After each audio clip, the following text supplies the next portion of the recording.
Good morning everyone, কল্পনা শান্তনী ব্লগে তোমাদের স্বাগত। আশা করি তোমরা সকলেই ভালো আছো, সুস্থ আছো। আমিও ভালো আছি। আর সকাল এখন বাজে 9:45 বাজে। আর তোমাদের দাদা ভাই কাজে গেল একটু আগে। আর আমরা চা, মামামকে দুধ এগুলো খাওয়ালাম, খাইয়ে রান্না চাপিয়ে দিয়েছি। আজকে বেশি কিছু করব না, শরীরটা সকাল থেকে একদমই চলছে না, পিঠে শিরদাঁড়াটা এত যন্ত্রণা। এই যাদের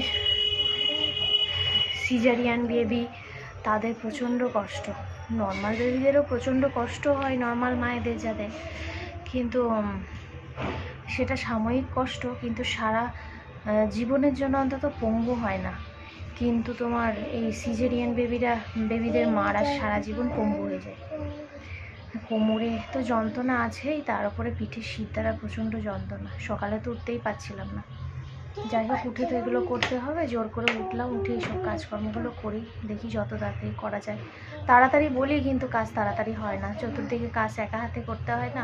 সব থেকে বড় কাজ হচ্ছে ওকে খাওয়ানো, ওকে খাওয়াতেই অনেকটা টাইম চলে যায়, ওই জন্য কাজ করতে দেরি হয়। না হলে তাড়াতাড়ি চটপট কাজ হয়ে যায়, বেশিক্ষণ লাগে না। তো চলো আজকে ব্লগটা শুরু করছি, এখান থেকে দেখতে থাকো, সঙ্গে থেকো।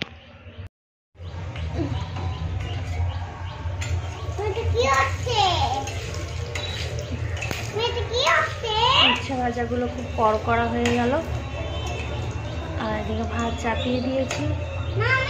এই বেগুন ভাজবো আর আলু ভাজবো। রান্না আমার ভাত ভাজা হয়ে গেছে, বেগুন ভাজা আর উচ্ছে ভাজাটা হয়ে গেছে, এবার আলু ভাজছি। আর এদিকে ডালটা ফোটাবো, তাহলেই হবে।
সারাক্ষণ চাবি খোলা থাকলে এই করতে থাকে।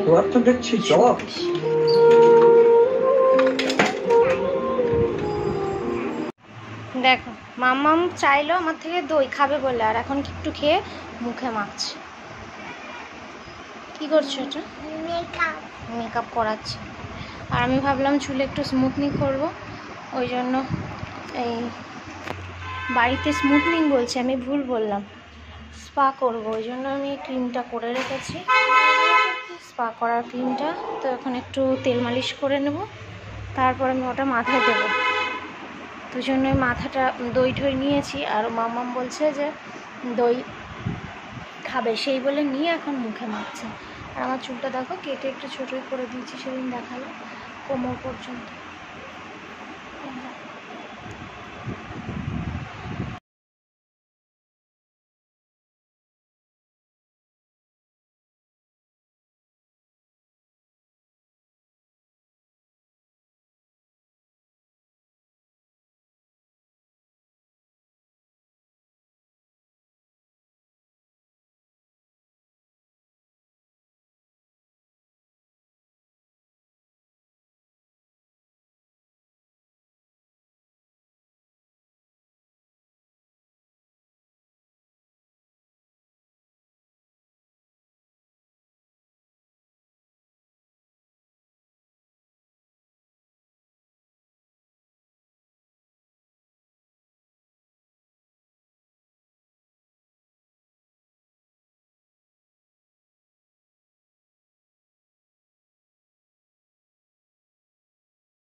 এখন 12টা নয়, ভেবেছিলাম তাড়াতাড়ি হয়ে যাবে কিন্তু হলো না। এই যে ছাদে গেছিলাম একটু গাছগাছলাগুলো ঠিকঠাক করতে। আর এই বোতলটা দেখো, টাইম গোলাপ এখানে বসালাম বোতলে, দেখা যাক কতটা ঠিক হয়। তো ঘর দরগুলো মুছে নিয়ে রাস্তায় এত আওয়াজ, রাস্তার ধারে বাড়ি থাকলে পাগল হয়ে যায়।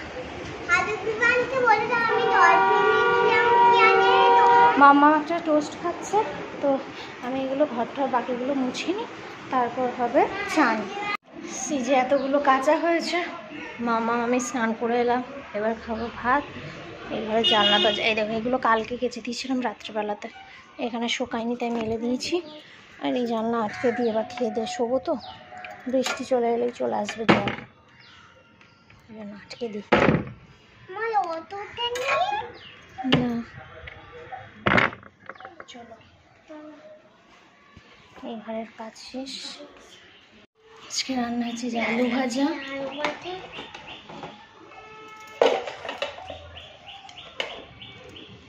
উচ্ছে ভাজা, উচ্ছেটা একটু কড়া হয়ে গেছে, বেগুন ভাজা লম্বা লম্বা করে, আর এটা হচ্ছে ওই আলু সিদ্ধটা। এটা আলু সিদ্ধটা কালকের জন্য দিয়েছিলাম, তো কালকে তোমাদের দাদা ভাই খাই, এটা আবার নুন হলুদ একটু মশলা দিয়ে ভাজলাম। আর এই হচ্ছে মসুর ডাল।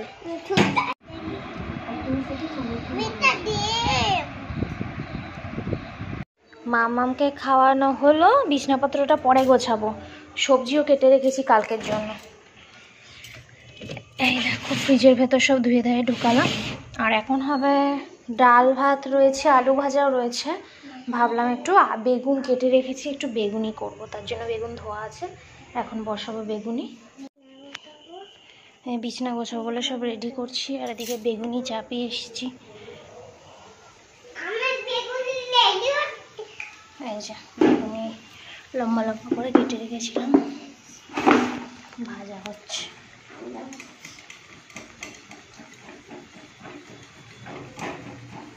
কি করছো? এটা উল্টাবো।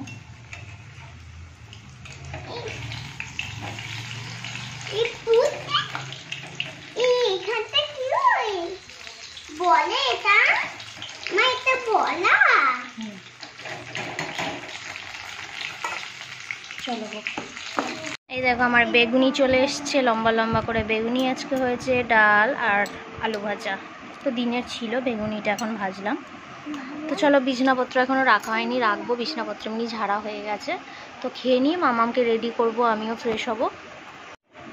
তো আজকের মতো ব্লগটা এই পর্যন্তই। যদি কিছু ভালো লেগে থাকে লাইক কমেন্ট শেয়ার আর অবশ্যই সাবস্ক্রাইব করবে। তোমাদের ভালোবাসা আশীর্বাদ আর সাপোর্ট কিন্তু আমার খুব দরকার। চলো টাটা, গুড নাইট, ভালো থেকো।